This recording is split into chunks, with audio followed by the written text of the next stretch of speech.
Hmm. Dan begini Bang, pertama, apakah Abang Elia ini percaya bahwa Allah yang seberang itu sama dengan Allah kita? Bagaimana jika selama ini kita salah memahami keselamatan? Bagaimana jika perbuatan baik tidak cukup menghapus satu dosa pun? Dan bagaimana jika Allah yang kita kenal belum kita pahami sepenuhnya? Ini bukan pertanyaan ringan, ini tentang hidup kekal. Jika amal menyelamatkan, mengapa Yesus harus mati? Jika usaha manusia cukup, mengapa darah tercurah? Mari kita bahas dengan dasar firman Tuhan. Dengarkan jawaban Elia Meron.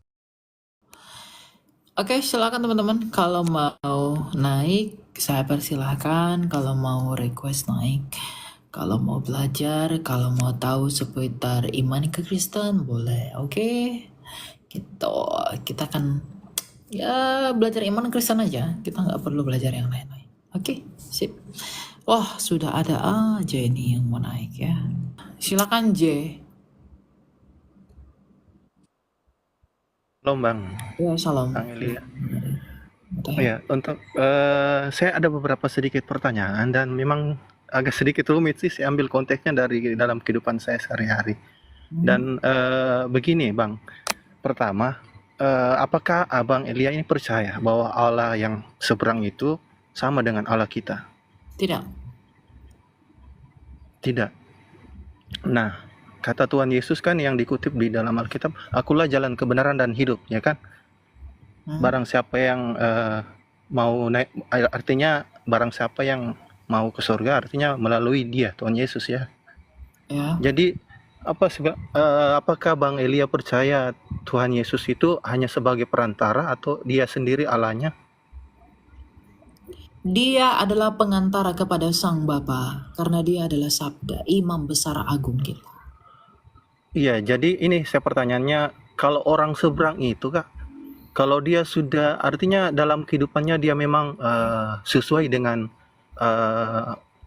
apa yang tertulis di dalam Alkitab kan, hukum Taurat seperti jangan membunuh, dia ikuti sampainya mulai dari lahir sampainya meninggal dia dalam keadaan yang boleh dikatakan di Alkitab lah, hukum Taurat, jangan membunuh, jangan berzina.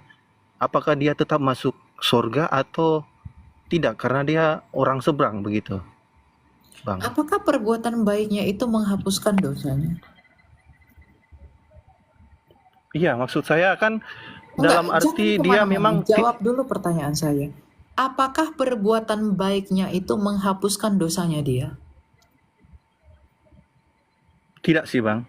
Ya udah, upah Karena dosa itu apa? upah dosa berarti maut, Bang. Nah, Tapi jadi ini balik lagi saya bilang, wait, dengar dulu. Jangan terburu-buru. Kalau ya, upah dosa adalah maut, dia punya dosa sekalipun dia punya perbuatan baik, apakah dosanya itu harus dihukum? Misalnya kamu melakukan iya, pelanggaran, kamu melanggar undang-undang, kamu dihakimi. Lalu kamu bilang ke hakim, saya udah berbuat baik begini selama ini. Saya hanya sekali melakukan dosa. Menurutmu apakah kamu akan dibebaskan dari dakwaanmu? tapi ini Bang, kembali lagi ke masalah kitab kan. Kalau saya dalam pemahaman saya selama ini, Alkitab itu sebagian besar ada juga isi dari Al-Quran ya kan, Bang? Jangan Jadi katakan mungkin, begitu. Kamu ya, mengasimilasikan firman Tuhan dengan yang bukan firman Tuhan. Kita tidak pernah menganggap ya, kitab mereka itu firman Tuhan. ya betul Kitab betul. suci sudah selesai di abad ketiga, konsili di Kartago. Jadi jangan Ya. macam-macam ada di mereka, itu nggak ada. Kita tidak tahu siapa mereka, karena mereka bukan bagian dari kita. Sekali lagi mereka bukan bagian dari kita. Sebenarnya ini Bang, saya tanya begini karena apa ya, saya mau jelaskan bagaimana. Karena saya punya istri itu sebenarnya orang dari seberang, Bang. Saya Protestan. Oke, Jadi lalu saya kenapa memang kamu apa tidak ya? menginjili istrimu agar menerima Kristus? Kamu mencintai istrimu? Kalau ya, iya Bang, saya mencintai. Dengar, Bahkan jangan sampai terlalu banyak elaborasi. Saya tanya kamu point to point. Kamu mencintai dia? iya, Kalau kamu mencintai dia, kenapa kamu membiarkan jiwanya akan binasa? Kisah Rasul 4 ayat 12. Iya, karena selama ini saya sudah banyak mencoba beberapa apa Iya. ya, Maka teruslah sering mencoba. kali. Iya bang, Jangan cuman menyerah. mungkin belum jalan Tuhan ya mungkin ya teman. Jangan sampai saya sudah meninggal gitu bang. Saya tidak bisa selamatkan keluarga saya begitu. Ya kamu setidaknya sudah Makanya, berusaha. Tuhan tahu iya usahamu. bang, Jadi iya sih ya bang. tetap menginjili, tetap beritakan Kristus kepada istrimu, tetap sampaikan hal-hal yang ya membawa Ya saya dia. sampai sedih juga sih ngomong gini. Ya semua Belum sedih Pak, bisa, saya pun ya. sedih mendengar itu. Tetapi ingat, Saya undang pendeta untuk datang berdoa di rumah sakit. Nah, dia juga percaya bang. Dia juga ikut setiap pendeta itu berdoa. Dia juga ikut berdoa. dia Karena tidak dia belum. masih belum bisa menerima Yesus untuk, ya Iya artinya doakan dia aja. dalam kategori belum mau ikut sakramen pembaptisan, masuk untuk ikut apa ya. Kalau saya pernah bertanya, Bang, dia gimana? Ya, Karena yang waktu sakit itu memang ya dia percaya sih. Saya sudah bilang di dia. Saya bilang percaya kalau memang Tuhan Yesus itu punya mujizat, dia adalah dokter di atas segala dokter. Bahkan sakit apapun yang bisa disembuhkan. Nah, akhirnya sembuh bang. Sampai sekarang ini istri saya sudah pasang pen di tulang punggung. Nah sekarang ya dalam berangsur baik sekarang. Cuman yang itu saya bilang jangan sampai saya sudah meninggal, saya nggak bisa bawa ini. Ya artinya kan umur kita tidak tahu bang sampai kapan. ya. Yang perjuangan saya ini memang tuntutannya sekarang yang itu aja sih. Makanya saya bertanya apakah Allah yang di seberang itu memang sama dengan Allah kita. Tidak sama. Bedakan Kebenaran bang? itu Iya memang memang saya. pahit, brother. Tapi Iya. jadikanlah pahitnya kebenaran itu sebagai obat. Kamu punya iman, maka kamu punya pengharapan. Kamu berdoa sama Tuhan bahwa iman kamu itu bisa membawa istrimu kepada Kristus. Tidak Ya, ada yang amin sia-sia. bang. Tapi kalau pada akhirnya didapati tidak percaya, kamu sudah mencoba yang terbaik, tapi tetap didapati tidak Ya. percaya. Nanti di hari penghakiman terakhir kamu akan tahu mengapa demikian. Jadi, ya saya Iya. tahu di dalam kasihmu kamu pasti sedih, di dalam kasihmu kamu pasti terharu, atau kamu berduka karena ya di dalam apa yang kamu imani bahwa jiwanya tidak diselamatkan karena ia tidak mau percaya kepada Kristus sampai saat ini. Tetapi biarlah di Iya dalam bang, betul. kasihmu itu juga kamu semakin kuat dan sungguh-sungguh. Hasil akhir itu tidak di tangan kita. Kita dipanggil menjadi saksi. Kita tidak dipanggil menjadi calo. Kita dipanggil menjadi penginjil. Kita dipanggil menjadi pewarta. Kita tidak dipanggil untuk menjadi hakim. Jadi wartakan terus dari buah hidupmu, caramu berbicara, caramu melakukan tindakan, agar pada akhirnya di dalam hati nuraninya dia tahu bahwa Kristus yang ada di dalam kamu berbuah baik dari apa yang kamu lakukan bagi. Ya, tidak ada yang sia-sia. Dan Iya. dalam Pengkhotbah 3 dikatakan segala sesuatu akan indah pada waktu. Ya, jadi tetap berusaha, jangan putus asa. Biarlah Iya kasih bang. meneguhkan hati yang dalam tubuh. Ya. Iya bang, terima kasih banyak. Shalom. Oke, ya, shalom. Oke, kita lanjut ya. Halo, selamat malam Kak Elia. Ya, malam. Silakan, Bro. Gini bang, aku mau nanya hal yang terjadi langsung sama diriku. Jadi dulu aku punya kakak sekolah minggu di gereja yang gak usah aku sebutkan. Terus dia punya keluarga itu, bukan keluarga, dia punya anak itu sakit-sakit. Jadi ada suatu momen, ada orang yang kayak ngasih saran supaya anaknya itu diangkat sama agama sebelah gitu. Dan dia memang udah coba untuk beberapa rumah sakit ke Jakarta atau kemana, dia udah coba untuk usaha untuk berobat. Tapi antara mau percaya atau tidak, si anak itu sembuh, Kak. Dengan syarat si anak itu harus diberikan nama dengan menggunakan, mohon maaf kalau ada teman kita di sini yang Islam, Muhammad gitu. Jadi dia punya dua nama, dan secara nggak langsung dia itu dijadikan anak angkat oleh keluarga tersebut, dan anak itu sembuh, Bang. Kalau menurut Abang gimana tanggapannya itu, Bang? Apakah itu pertolongan dari Tuhan ataukah pertolongan dari iblis? Kita tahu kan iblis juga berkuasa atas dunia kan. Dia cuma nggak bisa mencabut nyawa, tapi dia bisa memberikan kesembuhan, memberikan apapun, kekayaan kan gitu. Gitu, Bang. Gimana tanggapannya, Bang? Ya, selama buahnya itu mengeluarkan kamu dari Kristus, itu bukan dari Allah. Karena setan pun bisa bermukjizat. Berarti yang benar itu ya, mohon maaf, kita biarkan anak itu, kalaupun memang permintaan Tuhan anak itu harus no. kembali kepada Tuhan. Tidak. Jadi harus gimana, Bang? Anak itu harus dibawa kepada Kristus kembali. Setelah dia sembuh. Setelah dia sembuh atau sebelum dia sembuh pun, kalau dia sembuh atau tidak sembuh, dia tetap dibawa kepada Tuhan.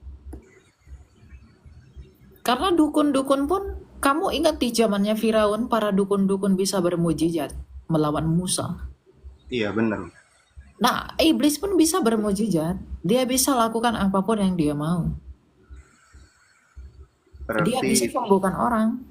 iya, benar. Tetapi Makanya kan saya buahnya itu apa? Buahnya itu malah mengeluarkan anak itu dari keselamatannya. Jadi makanya orang Kristen tuh jangan berorientasi pada mujizat. Mujizat orang Kristen itu yang terbesar adalah percaya kepada Yesus. Itu mujizat. Kalau pada akhirnya kamu sembuh, dagingmu sembuh, tapi rohmu binasa, untuk apa? Untuk apa kamu peduli keselamatan nyawamu di dalam dunia ini, tapi kamu kehilangan nyawamu untuk selama-lamanya? Kan enggak, benar, Kak. enggak ada pentingnya. Tapi ada satu apa juga ya, bukannya Tuhan itu kan menolong kita nggak secara langsung, Kak, bisa dari orang lain gitu. Itu kalau kayak gitu Tuhan gimana? menolong kita, tapi apakah Tuhan akan menolong kita melalui setan? I don't think so. Apakah Tuhan menolong kita melalui karya iblis? Karya iblis yang terbesar adalah membuat kita keluar dari Kristus. Oh, oke. Jadi kamu ditawarin kesembuhan fisik, tetapi kamu keluar dari Kristus untuk apa? Bukankah itu lebih tidak berguna? Bukankah Tuhan Yesus berkata, berbahagialah mereka yang kehilangan nyawanya oleh karena namaku, karena mereka akan memperolehnya. Tapi celakalah mereka yang mempertahankan nyawanya, karena mereka akan kehilangan. Kalau kamu lebih mencintai nyawamu daripada Kristus sendiri, maka kamu akan kehilangan nyawamu itu. Tapi kalau kamu kehilangan nyawamu oleh karena imanmu kepada Kristus, maka kamu akan memperolehnya. Karena Tuhan itu sendiri adalah kebangkitan dan hidup. Jadi untuk apa kamu cari-cari hal-hal seperti itu dengan dunia? Jadi itu salah. Anak itu harus dibawa kembali kepada Kristus agar jiwanya diselamatkan. Tangan Tuhan tidak kurang panjang untuk menolong dia, melepaskan dia dari belenggu-belenggu dan sakit-sakit itu. Bukannya Tuhan nggak mampu, tapi apakah Anda pernah berpikir bahwa kadang itu Tuhan menguji kita dalam kondisi yang seperti itu untuk menguji iman kita? Kita mengandalkan dia, setia sama dia, atau malah meninggalkan dia? Kenapa ketika Anda senang, Anda mengingat Tuhan, tapi Anda ketika kesusahan, Anda bukan malah memperkuat iman Anda, malah Anda mencari ilah-ilah lain? Bukankah Anda tidak tahu diri dengan beriman yang demikian? Anda hanya karena berharap kesembuhan untuk sementara waktu, tapi Anda melupakan kasih karunia Tuhan selama hidup Anda. Itu ego imanmu. Itu bukan iman.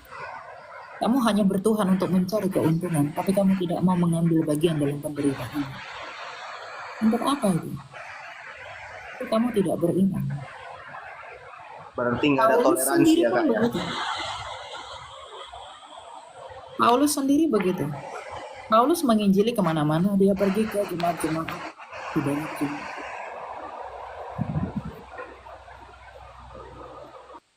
Dia pergi ke banyak jemaat. Dia pergi ke tempat-tempat di mana yang lain tidak pergi. Tapi ketika Rasul Paulus minta sama Tuhan, Tuhan tolong ambil duri di dalam dagingku. Apa kata Tuhan? Aku tidak mau. Cukup kasih karuniaku bagimu, sebab di dalam kelemahanku kuasaku menjadi nyata. Tuhan mengizinkan kita itu di dalam keadaan yang lemah.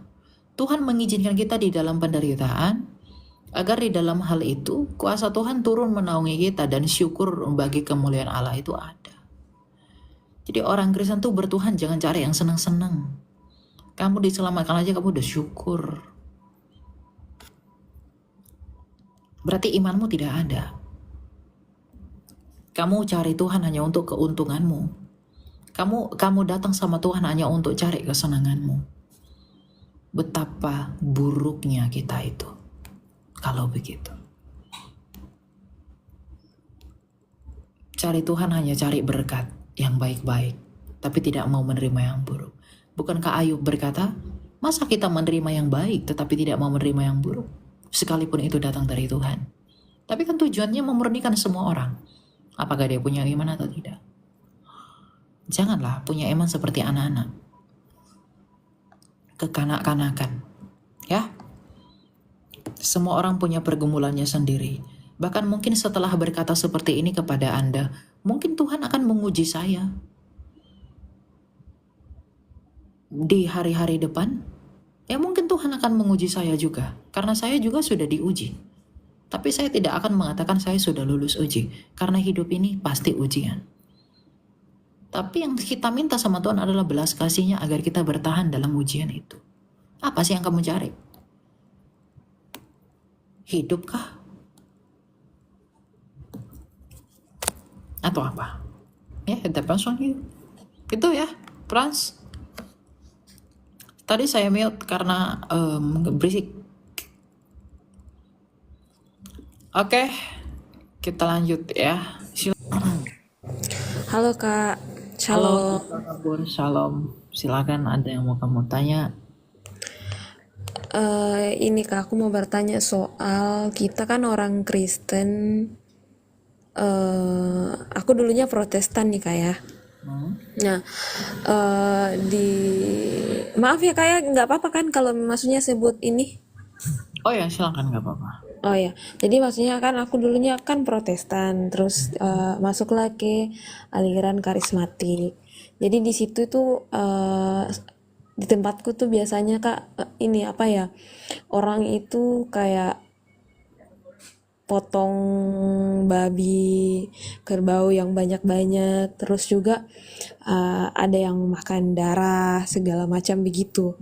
Nah pertanyaan aku, kalau misalnya orang Kristen makan darah atau makan daging babi dari orang mati, orang meninggal, itu gimana Kak? Kalau makan daging, kamu orang Batak ya pasti ya? Aku ada Torajanya Mas Kak, Toraja Mamasa. Oh jadi bukan Batak ya? Bukan, tapi hampir sama sih adat istiadatnya tentang itu. Tapi maksudnya yang aku cuma mau untuk belajar firman Tuhan aja, nggak mau kayak ngejudge atau menghakimi adat istiadat setiap orang, nggak. Cuman aku mau ya sesuai dengan firman Tuhan, aku mau belajar. Ya. Apakah boleh makan daging babi dan lain sebagainya termasuk darah? Karena begini, di dalam Kolose 2 ayat 16 dikatakan, janganlah kamu mau dihakimi mengenai apapun juga, makanan minuman, hari raya, bulan baru, ataupun hari sabat. Karena makanan itu untuk perut, dan kerajaan Allah tidak berbicara tentang makanan minuman.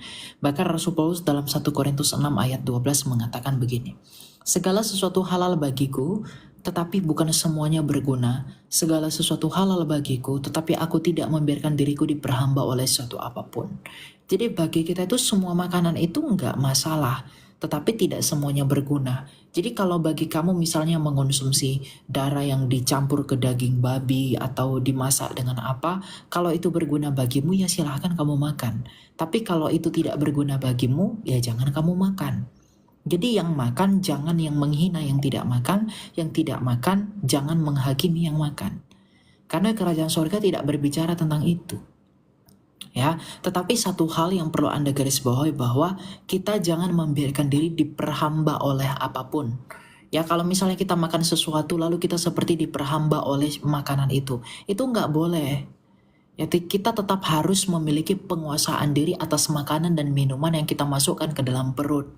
Karena apa? Karena salah satu dari buah roh adalah penguasaan diri. Jadi silahkan aja makan apa yang kamu mau makan. Karena kerajaan surga itu bukan tentang makanan minuman itu. Gitu. Tapi kalau misalnya kamu tidak makan binatang ini, kamu tidak makan hal ini karena alasan kesehatan dan lain sebagainya, silakan saja. Tapi itu tidak punya hubungan lagi dengan keselamatan dalam kekristenan. Ya, bagi kita kerajaan sorga dalam iman Kristen bukan tentang kamu harus makan ini karena makanan untuk perut dan berakhirnya di jamban. Apapun yang kamu makan, mau makanan mahal kayak mau makanan bagaimanapun, itu berakhirnya di jamban. Ya, jadi makanan untuk perut, ya, dan perut untuk makanan, gitu. Jadi silakan, tapi perlu Anda ketahui bahwa salah satu dari buah roh adalah penguasaan diri, maka kita perlu menguasai diri kita. Dan kalau saya pribadi misalnya, karena saya belajar misalnya bahwa di dalam darah binatang itu nggak baik, ada hal-hal yang tidak boleh dikonsumsi. Nah dulu karena saya orang Batak, saya makan darah, tapi sekarang saya udah kurangi gitu. Tapi bukan berarti bahwa saya menghakimi orang yang makan darah. Mungkin aja mereka makanan itu berguna buat mereka. Ada hal-hal yang mendatangkan kebaikan dari makanan itu yang bagi kita tidak peroleh. Begitu. Ya, jadi nggak apa-apa, silakan makan, tetapi menurut aturan Rasul Paulus jangan kamu diperhamba oleh makanan apapun dan tetap pada penguasaan diri, itu yang terpenting. Oke? Tapi maksudnya bisa ya, tapi tergantung dari kegunaan makanan tersebut karena sesuai dengan firman Tuhan di dalam perjanjian baru. Ya, betul. Oke, thank you Kak. Yang lain lagi mungkin mau bertanya? Oke, silakan mau tanya apa?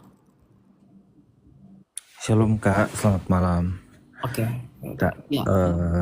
saya mau bertanya nih tentang doa puasa. Karena ada yang pernah mengatakan bahwa jikalau kita menginginkan sesuatu, kita itu harus doa puasa. Nah, yang pertanyaanku ini yang pertama ini, kenapa harus doa puasa? Apa bedanya doa puasa dan doa biasa? Kedua, jikalau kita sudah melaksanakan doa puasa, apakah ada kayak aturan-aturannya gitu? Jadi dalam sehari kita harus baca berapa pasal, harus berdoa berapa kali? Maksudku, adakah dijelaskan di Alkitab? Begitu Kak. Terima kasih. Berapa kalinya nggak ada dikasih tahu ya secara spesifik, tapi kita bisa mengikuti polanya para nabi. Misalnya Nabi Daniel, dia itu berpuasanya dengan tidak makan makanan raja, dia cuma makanan tumbuh-tumbuhan, jadi seperti vegan. Dia tidak makan makanan daging-daging, susu dan turunannya. Itu mau berpuasa, jangan ya saya mau doa saya dikabulkan. Masalah Tuhan mengabulkan atau tidak mengabulkan doa, itu bukan di dalam kedaulatan kita. Itu di dalam kedaulatan dan providensinya Allah. Tapi kita memang bisa meminta. Tuhan Yesus mengajarkan kita untuk meminta. Tuhan Yesus mengata, mintalah, ketuklah, tetapi juga carilah. Kita harus mencari apa yang kita minta, kita harus mengetuk apa yang kita minta. Gitu. Jadi pengabulan doa itu bukan tentang kamu doanya bagaimana, kamu cara doanya bagaimana, tidak. Doa orang benar yang bersungguh-sungguh hati apabila didoakan itu besar kuasanya. Jadi bukan masalah doanya yang harus seperti apa, tetapi kamu punya iman yang benar di dalam doamu itu. Ketika kamu panjatkan kepada kehadirat Bapa, maka Bapa dia yang akan mengabulkan itu atau tidak menurut kedaulatannya sendiri. Itu di luar kontrol kita. Tapi dengan berpuasa itu membantu kita untuk mengekspresikan kerendahan hati kita dan menyangkali kedagingan kita dan juga pencarian kita akan Tuhan. Gitu. Jadi nggak ada doa-doa puasa yang harus dengan doa begini doa saya pasti dikabulkan, enggak. Itu tetap dalam kedaulatan Tuhan. Jadi tujuan puasa, ingat, esensi berpuasa itu adalah merendahkan diri di hadapan Allah. Gitu, ya. Thank you sudah terjawab. Terima kasih Kayla. God bless. Oke, God bless. Kita lanjut ya.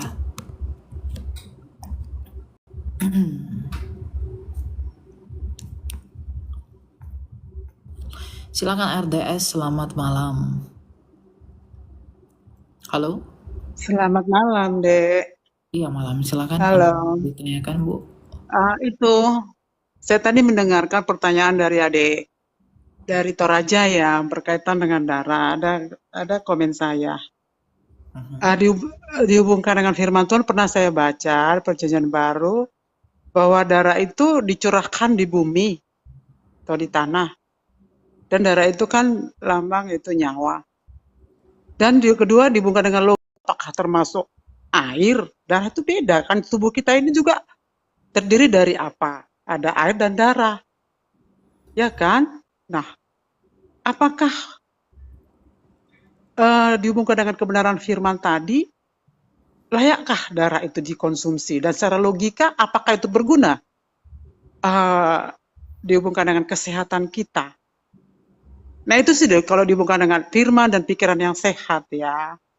Saya juga dari latar belakang yang pernah memang saya suku Batak. Tapi kembali lagi dihubungkan dengan kebenaran firman yang utama. Ya, bahwa darah itu nyawa dan darah itu dicurahkan ke tanah atau ke bumi. Demikian deh, mohon tanggapan. Ya nggak apa-apa, itu pandangan Anda, saya menghargai itu. Tapi tetap kita berpacu kepada Markus 7 ayat 15. Apapun dari luar yang masuk ke dalam seseorang tidak dapat menajiskannya. Tetapi apa yang keluar dari seseorang itulah yang menajiskannya. Ya, jadi Anda berpendapat ini begini, terserah, saya menghargai itu. Tapi saya tidak akan menghakimi bagi mereka yang memakan apa yang Anda tidak makan. Karena kerajaan Allah bukan tentang makanan dan minuman. Seperti ucapan Tuhan Yesus. Gitu. Ya. Benar. Firmannya, kita kembali pada firman. Dicurahkan. Coba. Tidak perlu berdebat dengan saya, Anda turun saja.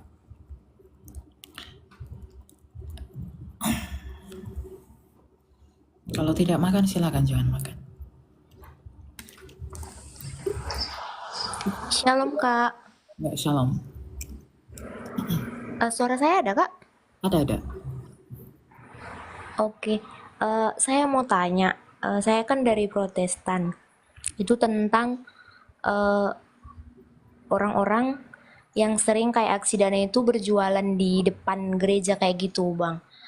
Sedangkan di Alkitab kan Tuhan marah pada saat orang-orang memakai bait Allah untuk berjualan. Itu menurut kakak tanggapannya gimana ya?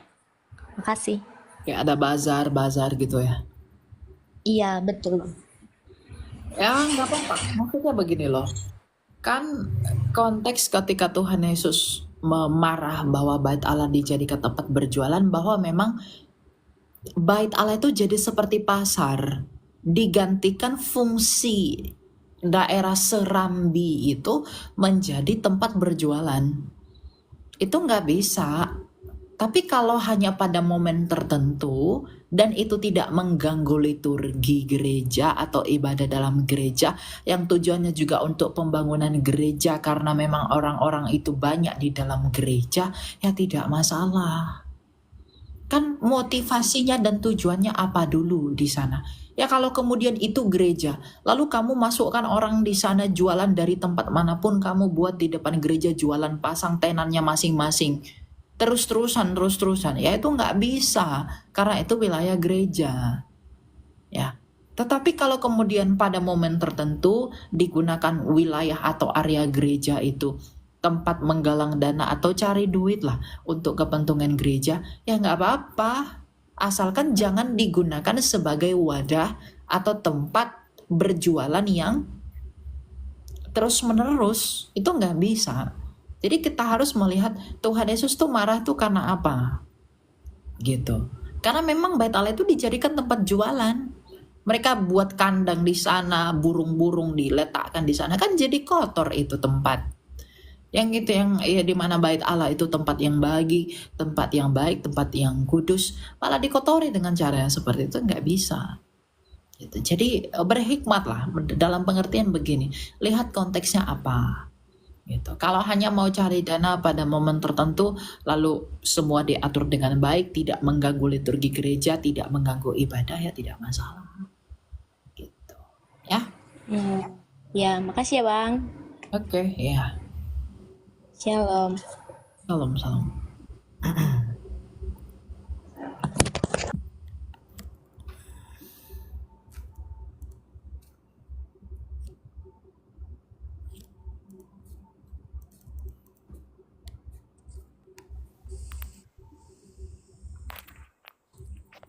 Silakan Yudi. Ya, Shalom. Salam. Saya tadi menyimak yang masalah doa dan puasa dan doa permohonan. Terus yang saya dengar ketika kita meminta dengan doa, kan tadi Eli jawab minta, ketuk, dan cari. Nah, kalau minta, oke, kita minta.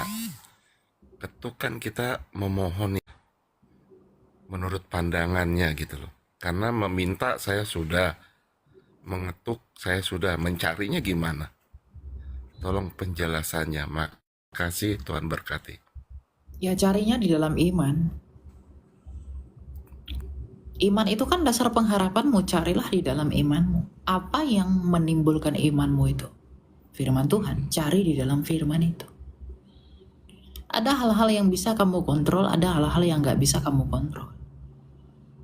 Yang gak bisa kamu kontrol, carilah di dalam iman. Tapi yang bisa kamu cari, yang di dalam kontrolmu, kamu minta sama Tuhan, Tuhan berikan saya makanan. Kamu minta, kamu ketuk. Tapi kalau kamu tidak bekerja, siapa yang akan berikan kamu makanan? Padahal kamu punya kemampuan untuk bekerja cari makan.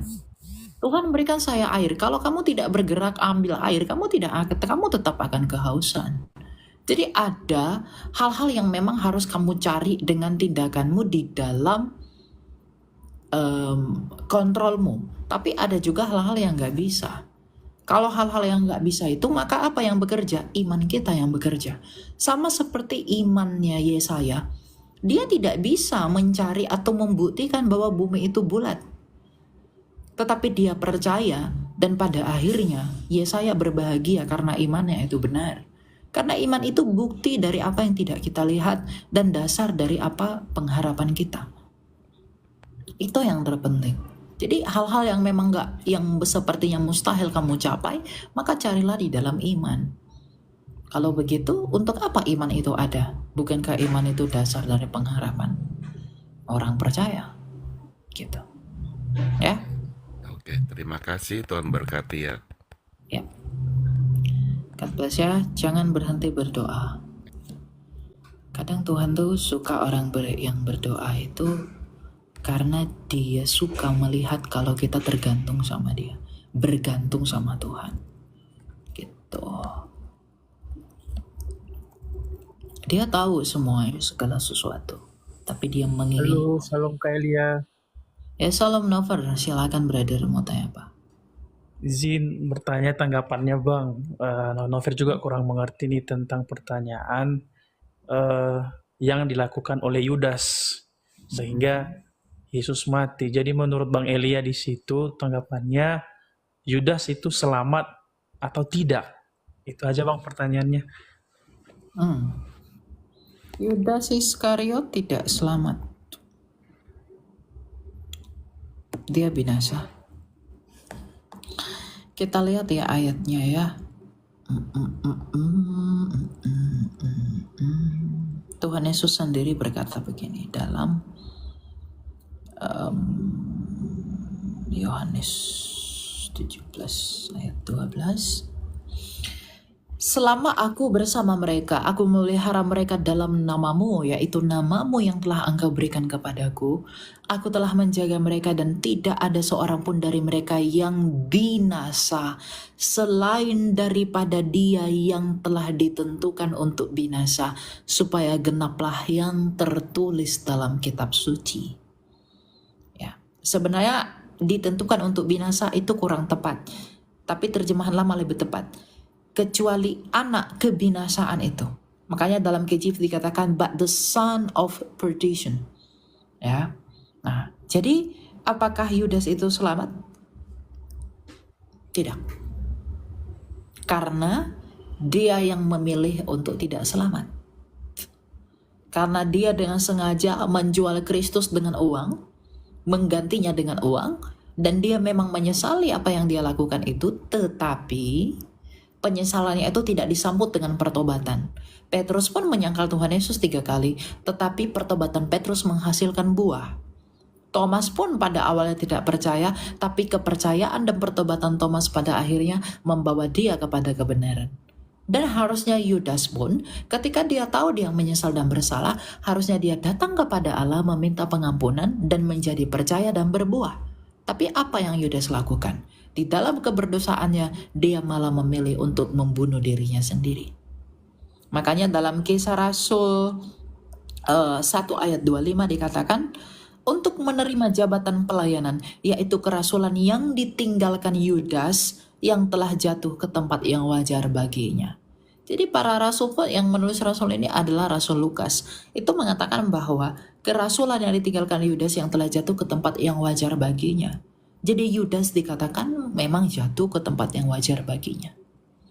Gitu, ya. Oke Bang.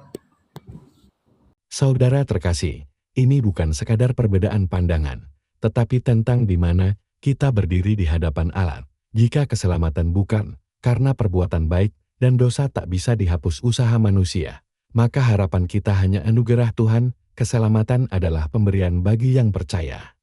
Jangan hanya mendengar, ambillah keputusan hari ini, rendahkan hati, terima anugerahnya, karena hidup kekal dimulai sekarang. Tuhan memberkati.